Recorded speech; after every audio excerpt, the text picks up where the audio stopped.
Hello everyone, it's Matt here from Prepared UK, and today I wanted to talk to you a little bit about what I'm currently carrying May through to the end of September in my rucksack for a day's walking on the path, tracks, trails in the mountains of the United Kingdom, predominantly Lake District, Wales, Scotland. Okay, first of all, on the outside I got walking poles. I wasn't a great fan of walking poles until I started using them, and I found them to be really beneficial, particularly on steep ascents and descents at the end of the day.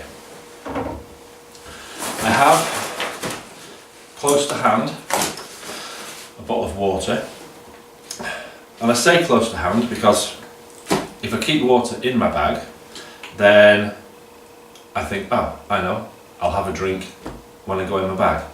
But sometimes you don't go in your bag for an hour, a couple of hours, which is enough time to get dehydrated. So I keep it handy on the outside, keep it visible so I can see it and remember to drink it.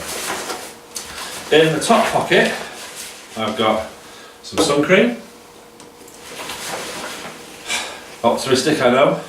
Reading glasses for navigating, things like that.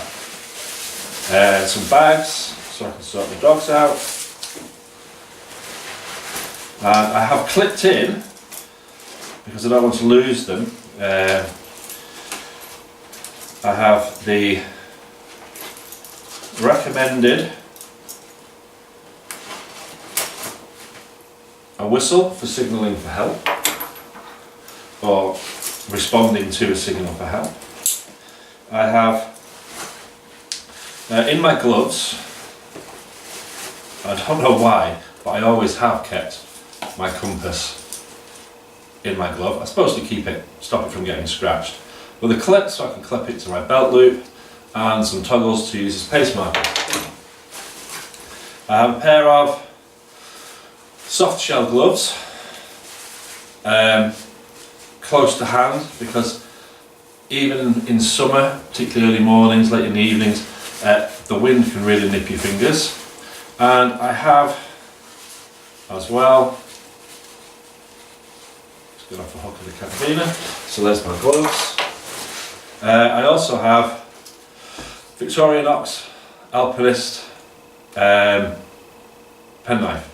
I like these because they're easy to open with a cold, wet or gloved hand, and as I'm optimistic, it also comes with a corkscrew. Nice and simple,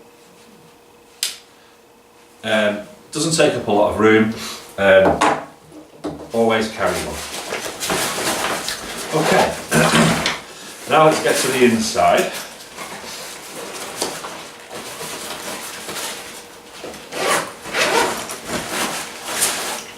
Another bottle of water. Very often what I do for water is I take other people's used pop bottles out of the bin in the office, wash them and recycle them for them.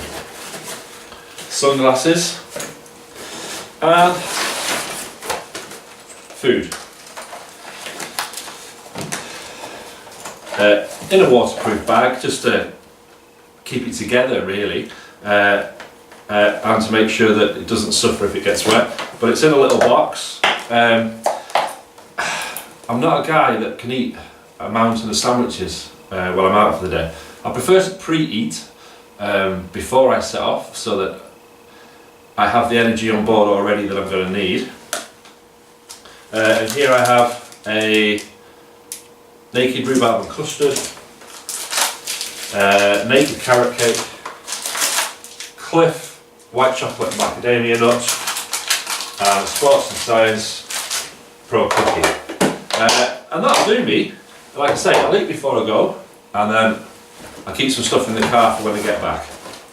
And a quick sugar fix from SIS Gel, and in the bottom of my food bag I've got 2 little boxes of biscuits for the dogs. The main pocket, part of the rucksack, I have a map for for whichever particular sheet for where I'm walking. But what I also have, that I've done in the past, just print the bit that you need and laminate it. A4 or A3, it saves a lot of weight and also takes up a lot of room in your rucksack as well. I have I colour code my dry bags, so this one's orange, so this one will be my warm kit. I have a long sleeve fleece, and this one's in extra large because I like the extra length on the sleeves to keep my fingers warm. I have this particular one is Hagloft's gilet or body warmer. It being summer, I don't particularly need the sleeves, but I do want something insulated that'll keep me warm.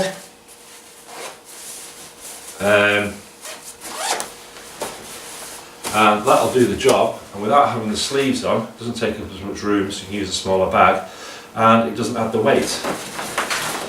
I also have in here as well a hat. Always carry a hat. I very often wear as well a baseball cap, so I keep this when it gets cold, or if it gets cold, and another warmer pair of gloves. I find if you are out and the weather turns bad, particularly if it's raining, wet gloves can make your hands really cold, so you always carry a spare pair of gloves.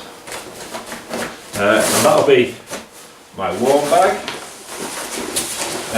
Next up, waterproofs in the blue bag for water, and here I have somewhere between a waterproof. Again, it's Hagloft's. It's a wind cheater, just a thin windproof layer. Very often in a light shower, or if you're moving and you're working quite hard, I don't necessarily want full waterproof, just want something to keep the wind off maybe. Yeah, and a waterproof would be too hot, too sweaty, so really nice light thin wind cheater. It's been a good friend to me, that has. And I particularly like this one because it's got the hobo gloves built in, so it keeps the wind off the back of your hand, which is good. I have here a lightweight Rab waterproof jacket with pit zips. In summer, I'm a big fan of pit zips. Walking in summer in the warm, humid, get a little bit sweaty. It's good to be able to get the air circulating around and keep you dry.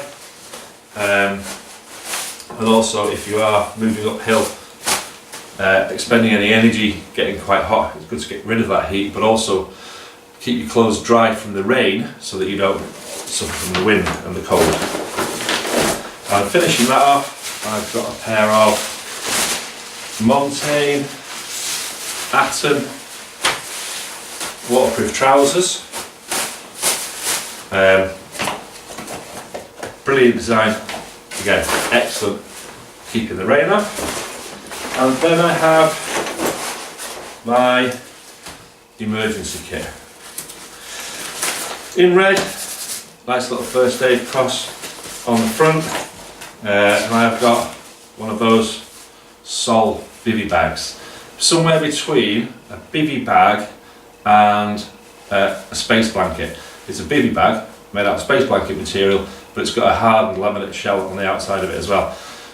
Really, really good, and you can see how small it is in comparison to a lot of dedicated PVC or PVC type bivy bags, which are really heavy, really stiff, really awkward to pack and carry.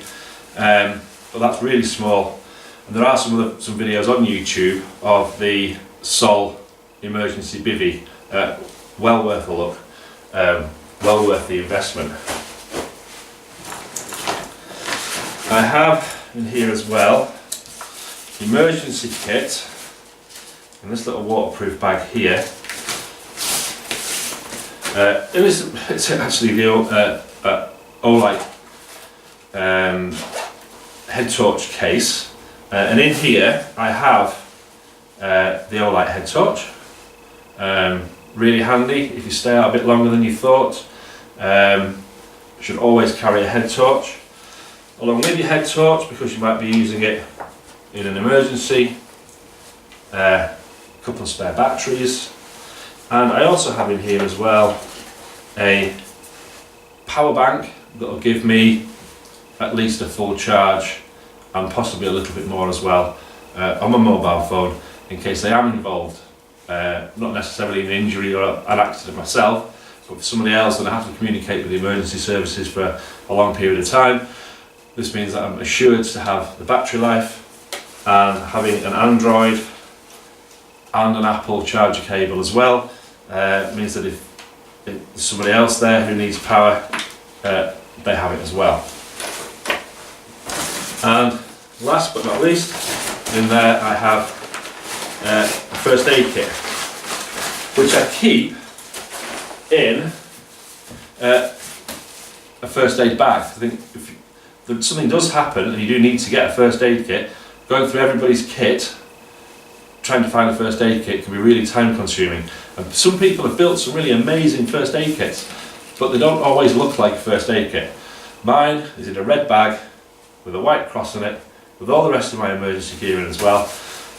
I should probably do a video of this in its own right. This was the Life Systems Adventurer. I just used the case, and I have all sorts of things in here over and above what you can see. It's absolutely round, over and above what you would normally have, including first up. There's a little light stick and things like that in there. There's a mirror and stuff in there as well.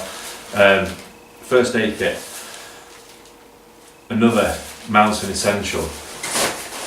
So there you have it. That's what I'm carrying.